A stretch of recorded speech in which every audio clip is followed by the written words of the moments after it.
आज मु आपण मानक पाई बहुत कम समय रे बनिबो गोटे स्वीट रेसिपी नहीं आछि। आपण हलवा तो बहुत थर खाइथिबे किंतु मु आज एमिति गोटे जिनस रे हलवा तैयारी करिबी आपण देखिबा मात्रे ही बनेबा को लागिबे। हेलो फ्रेंड्स, नमस्कार, जय जगन्नाथ। मु तेजस्विनी तेजस्विया किचन को आपण मानकु स्वागत। तो मुझे किसी ब्रेड रो टुकुड़ा नहीं, बहुत सारा ब्रेड रो गोटे रेसिपी बनी थी से ब्रेड गुड़िक रही जाइथिला। तो यही ब्रेड रे ही मु आज गोटे रेसिपी बनईबी। तो चलतु प्रथमे या छुरी साहाय्य छोट छोट करी काटी नौछि। मुझे छुरी साहाय्य काटुछि, आपण चाहिए हाथ रे भी या छोट छोट काटी पारिबे। याको एबे मु ग्राइंडर जग रे दे ग्राइंड करी नउछि। देखंतु एठी मु भल से पूरा ग्राइंड करी नेछि। एबे चलंतु गैस पाखकु जिबा। तो मु गोटे कड़ाई नेछि, आपण चाहिए पेन किंबा कड़ाई किछि भी नहीं पारिबे।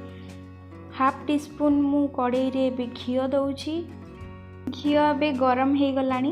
ग्राइंड करी रखिथिबा ब्रेड को दे भल भाबरे भाजी नबा। गैस रो फ्लेम को मु एठी लो रे रखिछि। आपण लो रे ही रखी भाजिबे, काहे ना ब्रेड बहुत जल्दी पोड़ी जाए। तो भल से ब्रेड को एबे भाजी नबा, जेमती गोल्डन ब्राउन कलर हो जिवो सेमती ही ब्रेड को भल से भाजी नबा। रे देखंतु प्रथमे कड़ाई रे देइथिली केमती कलर देखा जाउछि, आउ एबे केमिति कलर चेंज हो गलानी। तो एबे मोर ब्रेड भल से भाजी सारीची। याको गोटे प्लेट को मु एबे बाहर कर नउछि।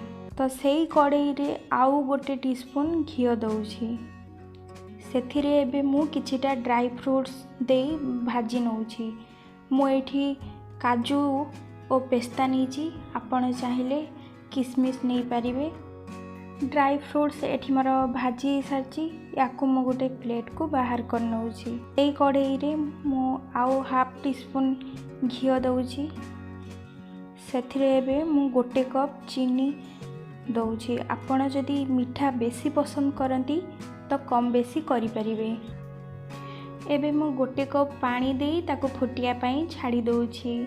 तो देखंतु एठी मोर पानी फुटी गलानी। भाजी रखिथिबा ब्रेड को एबे मु सेथिरे देई गोळेई नउछि। तो एठी मु कहि रखुछि, जदि मो वीडियोटी भल लागु थाए तो लाइक शेयर सब्सक्राइब करंतु और बेल आइकन को प्रेस करंतु। तो देखंतु फुटिया परे ब्रेड फुली गलानी। तो चटू साहाय्य रे मु गोळेई नउछि। एठी मु आउ टिके घियो दउछि, काहे कि ना घियो देले टेस्ट आउरी बढ़ी जिवो आउ कड़ाई रे लागिबनी। हलवा रे मोर पानी एबे सुखी गलानी। तो एबे मु सेथिरे गोटे कप क्षीर देई ताकू गोळेई नउछि। ड्राई फ्रूट्स को भी मु एबे देई दउछि। एठी मु कहि रखुछि, गैस रो फ्लेम को मु एबे लो टू मीडियम करी रखिछि। तो देखंतु केमिति कलर चेंज हो गलानी। तो एठी मु आउ टिके घियो देई गोळेई नउछि। आपण चाहिए घियो न देई भी पारिबे। तो देखंतु केमिति मोर बबल्स सब आसुची। तो एबे मोर ब्रेड हलवा प्रस्तुत हो सारी। गोटे प्लेट को मु एबे बाहर कर नउछि। देखंतु बहुत ही स्वीट रेसिपी ब्रेड हलवा कम समय रे अति सहज रे बनी जाइछि। मु तो बनी खाउछि, आपण माने भी बनी खांतु। देखिबे थरे खाइले बार बार बनैया पाई मन हेबो। जदि मो वीडियोटी भल लागि थाए तो लाइक शेयर सब्सक्राइब करंतु और बेल आइकन को प्रेस करंतु।